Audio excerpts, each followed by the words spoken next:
मैं हूं अंकित अवस्थी। आप हैं मेरे साथ में एक ऐसी ऐतिहासिक यात्रा का जिक्र करने के लिए जिसका इंतजार हमें नहीं पूरी दुनिया को है। चर्चा है पुतिन साहब की। व्लादिमीर पुतिन साहब भारत आ रहे हैं।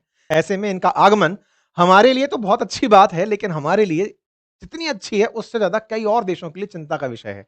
और जिनके बीच चिंता का विषय है उनका नाम तो आप स्वतः ही समझ गए होंगे, हम अमेरिका की बात कर रहे हैं। ऐसे में जब अमेरिका भारत पर तमाम प्रकार के ये दबाव बना रहा है कि भारत रूस से तेल ना खरीदे, भारत रूस के साथ कोई भी व्यापारिक समझौते ना कर ले, और उस बीच में पुतिन भारत आ जाएं, और वो भी अचानक ऐसे कि कल तक पता नहीं था, अब अचानक कैसे आ गए, ये स्थिति निश्चित ही ट्रंप को परेशान करने वाली होगी। जितना ट्रंप को परेशान करेगी उतनी ही ये मित्रता भारत के लिए भारी पड़ेगी। ऐसा मैं क्यों कह रहा हूं? क्योंकि बौखलाए हुए ट्रंप जब वो चाइना के अंदर इन तीनों का मिलना नहीं देख पाए थे, वो आज पुतिन जब भारत में होंगे तो क्या वो वाकई में इसे पचा पाएगा? और भाई साहब, जब ट्रंप नहीं पचा पाएंगे तो वो क्या क्या नुकसान पहुंचाएंगे, उसकी कैलकुलेशन संभवतया भारत सरकार करके बैठी होगी। हेडलाइंस बनी हुई हैं कि भारत की यात्रा पर पुतिन आ रहे हैं और हम सभी दिमाग में इन्हें लेकर चल रहे हैं। ऐसे में तब और ज्यादा महत्वपूर्ण हो जाती है ये बात जब पुतिन भारत आए और वो भारत के साथ कोई डील ना करें। ऐसा संभव नहीं लगता। ट्रेड डील के नाम पर हम तेल खरीदना बंद कर दिए तो भारत ने निश्चित ही उनको कोई ना कोई काउंटर ऑफर जरूर दिया होगा, तभी पुतिन यहां आ रहे होंगे। क्योंकि भारत की तरफ से लगातार हमारे एनएसए, हमारे विदेश मंत्री, हमारे प्रधानमंत्री सब रूस जाकर उनको इनवाइट कर चुके हैं, उनसे पर्सनली मिल चुके हैं कि आप हमारे देश जरूर आइए। ऐसे में पुतिन अगर आते हैं तो क्या वो तेल की जगह कोई दूसरा काउंटर ऑफर भारत को दे जाते हैं? सबसे ज्यादा जो चर्चा है वो सुखोई 57 की है, क्योंकि ट्रंप अपना F-35 भारत को बेचना चाह रहे थे, भारत ने वो तो दरकिनार कर दिया। ऐसे में जब भारत ने अभी मिग को अपनी बेड़े से बाहर किया है, उस समय क्या रूसी सुखोई भारत के बेड़ों का हिस्सा बन सकता है? ये बड़ी बात होगी मेरे प्यारे साथियों। 2022 से जब से यूक्रेन जंग शुरू हुई है, पुतिन की भारत यात्रा नहीं हुई है। आखिरी बार वो वर्ष 2021 में आए थे, और जब 2021 में वो आए थे, उसके बाद से 22, 23, 24 ये 3 वो साल निकले जिस समय उनका भारत आगमन नहीं हुआ। अभी भारत आगमन की कहानी क्या है इसको भी मैं थोड़ा सा बता देता हूं। फिलहाल के लिए डेट समझ लीजिए, 4 और 5 तारीख को आप आ रहे हैं। और ये इन लोगों की मीटिंग जो भारत के अध्यक्ष मतलब राष्ट्राध्यक्ष और रूसी राष्ट्रपति, इन दोनों की जो ये मीटिंग है, ये 23वीं मीटिंग है, 23rd टाइम ये मिल रहे हैं। तो निश्चित ही कभी तो शुरू हुआ होगा। शुरू हुआ था वर्ष 2000 से, और तब से लेकर ये तय हुआ था कि हर साल मिलेंगे, और हर साल मिलने की शुरुआत में एक साल आप इस देश में मिलेंगे और अगली साल आप हमारे देश में मिलेंगे, यानी कि एक बार भारत में और एक बार रूस में मुलाकात होगी। 2024 की जो मुलाकात है, भारत के प्रधानमंत्री रूस में जाके करके आए थे, 2025 की मुलाकात करने के लिए वो यहां आ रहे हैं। दो देशों की ये आपस में जो एनुअल मीटिंग का जो सिद्धांत है, ये 2000 से चला आ रहा है, और तब से हर साल हम लोग इसी तरह से मिलते आ रहे हैं। ये जो मीटिंग है, ये बहुत ज़्यादा इंपॉर्टेंस रखती है भारत और रूस के संबंधों में। ये वो शुरुआती दिन है जब ये पहली बार 2000 में आए थे। आप उस समय देख सकते हैं, उस समय पर इनका इस तरह से भव्य स्वागत हुआ था। उस समय से लेकर अब तक इनकी तमाम यात्राएं जो हैं वो इस फ्रेम में हमने डाली हैं, लेकिन फिलहाल के लिए आप केवल ये समझिए कि इस यात्रा के मायने बहुत हैं। ये यात्रा ऐसे समय पर हो रही है कि जब 2021 में पुतिन आखिरी बार भारत आए थे, 2022 में जैसे ही शुरू हुआ था रशिया यूक्रेन युद्ध, भारत रूस की यात्रा पर नहीं गया था, और 23 में पुतिन को भारत आना था, वो नहीं आए थे, तो 22 और 23 रुक गया था। 24 में भारत के प्रधानमंत्री जब गए, तब अमेरिका को बड़ा धक्का लगा था, क्योंकि अमेरिका यह मानने लगा था कि यूक्रेन युद्ध के शुरू होने पर भारत संभवतया अमेरिकी खेमे में शामिल हो गया है, और भारत अमेरिका की तरह सोचने लगा है कि हमें यूक्रेन के खिलाफ काम करने वालों से नहीं मिलना है। भारत ने जब 22 में मुलाकात पुतिन से नहीं की, और जिसने की वो फिलहाल जेल में बैठा हुआ है, मैं इमरान खान की बात कर रहा हूं। इमरान खान निकलकर भाग कर गए थे रूस मिलने के लिए कि सर हम आपके साथ हैं। मतलब वो तो ऐसे हुआ था कि 22 में युद्ध शुरू होने वाला है, एक दिन पहले पुतिन के साथ में इमरान खान बैठे थे, और जो हुआ वो आपके सामने है। खैर, इस तरह से भारत ने उस साल जब अवॉइड किया था, तब अमेरिका ये समझने लगा था कि भारत अब रूसी खेमे से अलग हट रहा है, और अब वो अमेरिका के साथ आ रहा है। बाइडेन ने इस बात का खूब आनंद भी लिया था। 23 में पुतिन नहीं आए, इसी चक्कर में हमको 22 और 23 में ये समझ में आ गया था कि पुराना साथी कौन होता है और ये अमेरिका जैसा मतलबी साथी कौन होता है। तो हमने इसको बैलेंस करते हुए 24 में भारत की तरफ से रूस की यात्रा की थी, और प्रॉपर तरीके से पुतिन साहब से हम मिलकर आए, और कई मंचों पर हम पब्लिकली मिले। यही कारण था कि जब अभी पिछले 2 महीने पहले जब चीन के अंदर भारत के प्रधानमंत्री की पुतिन से मुलाकात हुई, तो काफी अच्छे मोमेंट्स ऐसे निकल कर आए थे, जिसमें सेम कार साझा करना था, या आपस में एक दूसरे के साथ वॉक करना था, एक दूसरे के साथ ही बहुत ही व्यवहारिक तरीके से बातचीत करना था। वो काफी चर्चा का विषय बना था। खैर, फिलहाल के लिए रशिया यूक्रेन युद्ध अभी भी नहीं रुका है, और ऐसे में इनके ऊपर तमाम प्रकार के अंतरराष्ट्रीय प्रतिबंध हैं, और इन्हीं अंतरराष्ट्रीय प्रतिबंधों के बीच में इनका भारत आना ये बड़ी खबर बनता है। क्योंकि अमेरिका बार बार इनको आइसोलेट करने की कहता आया था कि हमने 2022 में इनको आइसोलेट कर दिया, भारत जब नहीं गया, यानी कि भारत के प्रधानमंत्री जब यात्रा पर नहीं गए, तो इन्हें लगने लगा था कि हमने तो उन्हें प्रॉपर तरीके से आइसोलेट कर दिया है। लेकिन पुतिन को जब पता चला कि बाइडेन ये चालाकी चल रहे हैं कि पुतिन कहीं ना जाएं, क्योंकि आईसीसी का फैसला आ रखा है इनके खिलाफ, दुनिया इनके आने से डर रही है कि कहीं अमेरिका नाराज ना हो जाए, पुतिन ने खुद ही 2024 में अपना हवाई जहाज बाहर निकाला, दुनिया के कई देशों की यात्रा कर डाली कि ये पकड़ो, तुमको जहां लगता है मैं अपने लोगों से मिलने चला जाऊंगा। और उन्हीं मुलाकातों में भारत के प्रधानमंत्री से भी इनकी मुलाकातें हुई थी। भारत के प्रधानमंत्री 2024 में जब रूस गए थे तो उसकी मुलाकात थी। कजान के अंदर जो ब्रिक्स की बैठक हुई थी उसमें इनकी मुलाकात सामने आई थी। दिसंबर 2024 में फिर आपके सामने मुलाकात निकल कर आई थी। मई 2025 में फिर मुलाकात सामने निकल कर आई थी। तमाम वो मुलाकातें होती रही जो अमेरिका को रास नहीं आई। अमेरिका ये जानता है कि भारत और रूस पुराने स्ट्रेटेजिक अलाइज हैं, यानी कि ये वो लोग हैं जो हमेशा अमेरिका के खिलाफ एक हो जाते हैं। और जब जब एक होते हैं, अमेरिका बस इसी दोस्ती को तोड़ना चाहता है। उसके लिए उसके पास थॉट ये है कि भारत डिफेंस इक्विपमेंट के लिए रूस पर निर्भरता बंद कर दे। पहले तक डिफेंस से इनको दिक्कत होती थी, लेकिन भारत ने तेल खरीदना शुरू कर दिया था, तो अमेरिका के लिए तेल एक मुसीबत बन गई थी।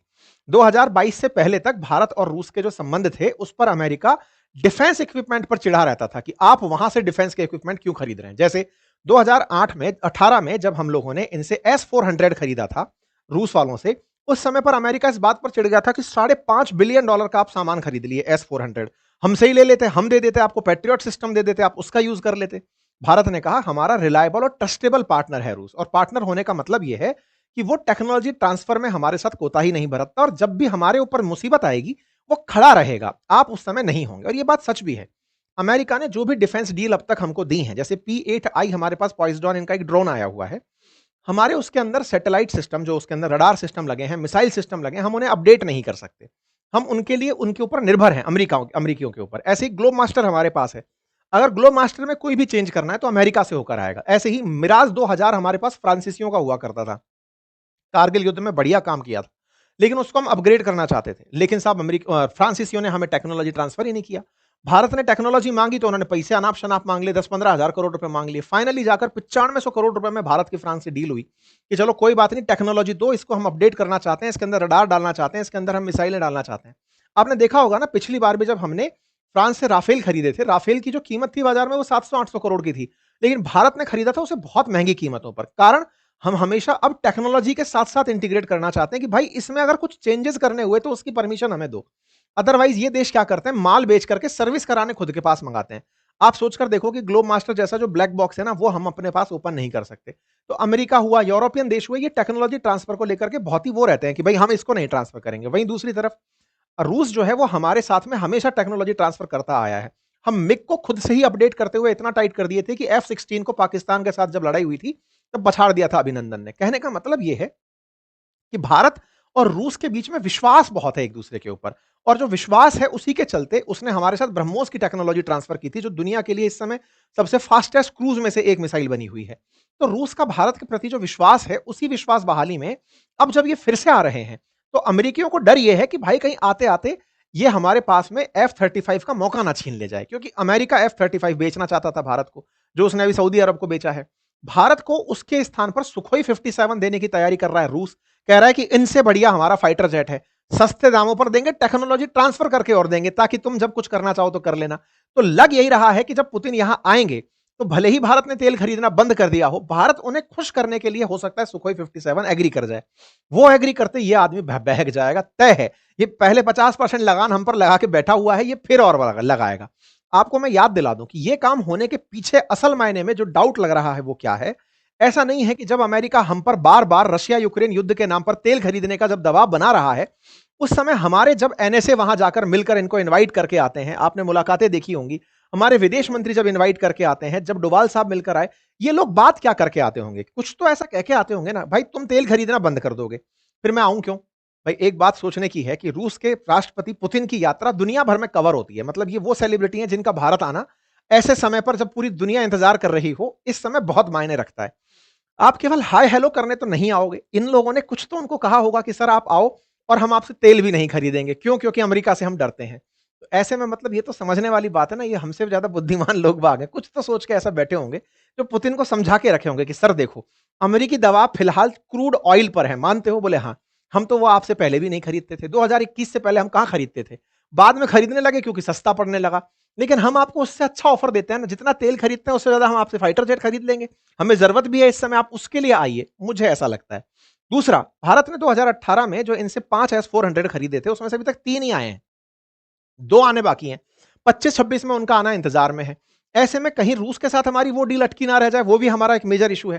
तो भारत ने जब जब इनके साथ में मुलाकातें की हैं, अभी थोड़े दिन पहले ही नवंबर 18 को जाकर के हमारे विदेश मंत्री मिल करके आए हैं यहां पर पुतिन साहब के साथ। अब जब विदेश मंत्री मिलकर आए हैं, यार जो बातें हुई होंगी वो 4-5 दिसंबर को खुलकर आएंगी, और जैसे ही खुलकर आएंगी ना, तो ट्रंप का जो रिएक्शन होगा वो देखने वाला होगा। हो सकता है वो 8 की जगह 9 फाइटर जेट गिराए थे पाकिस्तान ने, ये कहना शुरू कर दे। ये मुलाकातें बहुत मायने रखती हैं, ऐसे ही मुलाकातें नहीं होती। डोभाल साहब मिल रहे हैं, पीएम साहब मिल रहे हैं, जयशंकर साहब मिल रहे हैं और कह के आ रहे हैं तेल नहीं खरीदेंगे हम आपसे, तो सामने वाला कह रहा भाई पर मैं आऊं क्यों? तो कुल मिलाकर के S-400 सुखोई 57 की बात हो सकती है, ऐसा फिलहाल के लिए हेडलाइंस में चल रहा है। ऐसे में जब क्रूड ऑयल डील के ऊपर खतरा मंडरा रहा हो, तो S-400 और F-57 तो सुखोई 57, ये फाइटर जेट बहुत ही करामाती माना जाता है। कहा जाता है कि ये दुनिया के अंदर जो 5th जनरेशन फाइटर जेट्स हैं, उनमें अमेरिका F-35 को बढ़ा चढ़ा के बताता है, सुखोई 57 उससे भी तगड़ा फाइटर जेट है, सस्ते दामों में है, हल्का फाइटर जेट है, और ये बहुत ही उन्नत किस्म के अंदर कंसीडर किया जाता है। देखो, डिफेंस टेक्नोलॉजी में रूस का वाकई में कोई सानी नहीं है, प्रैक्टिकली उसने ट्राई करके दुनिया को दिखाया है। आज यूक्रेन के सामने जब रूस खड़ा हुआ है, दुनिया के सारे देश, मतलब अमेरिका और अमेरिका के समर्थक जितने भी देश हैं, उनमें से किसी की आज तक यह हिम्मत क्यों नहीं हुई कि वो रूस के ऊपर हमला करने की यूक्रेन को इजाजत दे दें। मतलब इससे ही केवल अंदाजा समझ जाइए, ट्रंप जैसा इतना सनकी आदमी, जिसे ये पता है कि वो टैरिफ लगा देगा, ये कर देगा, उसने आज तक यूक्रेन को लॉन्ग रेंज मिसाइल क्यों नहीं दी? यूक्रेन को वो मिसाइल क्यों नहीं दी जिससे उठा करके सेंट पीटर्सबर्ग के अंदर या मॉस्को के अंदर गोला चलाया जा सके? है सोचने की बात। रीजन सिंपल है, इनका ये कारनामा, इनके ये करतब, क्योंकि ये जानते हैं कि इनके लिए यूक्रेन रूस वालों के लिए तो केवल एक डेमो है। उन्होंने इतना असला बनाया हुआ है, दुनिया में दूसरा सबसे ज्यादा परमाणु बम अगर बना के रखा है तो वो रूस है। विज्ञान में इंटरनेशनल स्पेस स्टेशन में ले जाकर जो बिठाया हुआ है वो रूस है। अमेरिकियों को भी रूस में छोड़ने वाला जो रॉकेट हुआ करता था वो रूसी हुआ करता था। तो रूस वाले टेक्नोलॉजी में बहुत आगे हैं। ऐसे में इनको डर ये रहता है कि अगर गलती से हमने कोई भी ऐसा कदम उठा लिया कि रूस का मार हम पर पड़ गया। अभी कल परसों पुतिन साहब बोले कि मैं यूरोपियंस को नहीं मारूंगा, अभी मेरा प्लानिंग नहीं है। अगर आप लोग ये सोच रहे हैं कि जेलेंस्की डराए पड़े हैं आपको कि वो अगला टारगेट यूरोप को बनाएंगे, अगला टारगेट, बोले नहीं, मेरा टारगेट नहीं हो तुम लोग। मेरा इसके साथ है कि यूएसएसआर का एकीकरण हो। मतलब वो इंटरनली ये सोचते हैं कि पुराना वाला सोवियत रूस वापस आए जो टूटकर 15 देशों में बढ़ गया था। तो रूस यूक्रेन के साथ में वो वाला एंगल सोचता है। लेकिन सोचने वाली बात है कि अमेरिका आज तक या दुनिया का कोई भी देश यूक्रेन को लॉन्ग रेंज मिसाइल क्यों नहीं दिया? बार बार उसको क्या देते हैं ये लोग कि तुम्हारी आत्मरक्षा तो कर लो, लेकिन हमला नहीं करोगे। हमला नहीं करोगे तो मतलब समझ रहे हो आप, ये डर है। डर है कि कहीं वो हम पर हमला ना कर दे। रूस बार बार सबको धमका के यही चलता है कि हम पर अगर कोई हमला हुआ, खतरे में काउंट किया जाएगा। तो ऐसे में भारत के साथ में अगर सुखोई 57 आया और टेक्नोलॉजी ट्रांसफर हुआ, तो ये उसी दम का नजारा होगा जो रूसी वाले लोग अपने अंदर दम लेके बैठते हैं कि हाँ भाई चलो, भारत के पास भी अब वही टेक्नोलॉजी है, टेक्नोलॉजी ट्रांसफर है। ठीक है, तो भारत के लिए ये अपने आप में एक बहुत ही बढ़िया दिन हो सकता है। बिल्कुल वैसे ही जैसे आज ब्रह्मोस हमारे देश में बन रहा है। योगी जी को आप ब्रह्मोस के साथ खड़े देख रहे हैं, हमारे यूपी के अंदर ब्रह्मोस बन रही है, डिलीवर हो रही है और एक्सपोर्ट हो रही है। अब तो ये हो गया कि हमने ब्रह्मोस पाकिस्तानियों पर यूं ही आड़े दिन चला दी थी, कह दिया और सॉरी और बोल दिया था, गलती से चली गई 100-150 किलोमीटर अंदर। मतलब ये तो वो हाल है। तो ब्रह्मोस अब हमारा एक्सपोर्ट मटेरियल बन गया। और सुखोई 57 अगर तकनीकी आज तक वो किसी को नहीं दिया और भारत से कह रहा है कि मैं तकनीकी ट्रांसफर कर दूंगा, भाई 4-5 तारीख को मुझे बड़ी उम्मीदें हैं कि कहीं ऐसा ना हो कि हमें टेक्नोलॉजी मिल जाए। और टेक्नोलॉजी हो तो क्यों ना, आप पूछेंगे बुरी बात है क्या? ये बुरी बात नहीं है। बुरी बात ये है कि जो ट्रंप जो चिढ़ेगा ना, वो टैरिफ लेके बैठेगा, तगड़ा लेके बैठेगा। खैर निपटेंगे उससे भी, कब तक डरेंगे। फिलहाल के लिए 1980 के अंदर भारत ने जब मिराज खरीदा था ना फाइटर जेट फ्रांस से, उसकी हमें टेक्नोलॉजी नहीं मिली थी। 2011 में हमने 9700 करोड़ में खरीदी थी वो। ठीक है, तो ये टेक्नोलॉजी अपने आप में एक बड़ी चीज है साथियों। आने दीजिए, देखते हैं ट्रंप साहब जब ये पुतिन साहब जब आते हैं तो भारत को और क्या देके जाते हैं। S-400 के हमारी बची हुई जो 2 बैटरी हैं उनका अभी आना बाकी है। इंटरेस्टिंग पार्ट क्या हो रहा है ना कि भारत ने इनके साथ जो पेमेंट है वो रूपी रूबल में किया हुआ है। इस चक्कर में भी S-400 थोड़ा आने में देरी कर रहा है। फिलहाल के लिए भारत के जो 5 सेट है उसमें से 3 आ चुके हैं और अभी और आने बाकी हैं। साथ ही साथ भारत का रुपए और रूस का जो मिर है उस कार्ड का भी आपस में भारत के बहुत सारे श्रमिक जो हैं वो रूस में जाके काम कर सकें, ऐसी डील संभावित है। तो अब देखते हैं क्या होता है। बाकी आप लोग इस बात को कैसे देखते हैं वो जरूर बताइएगा।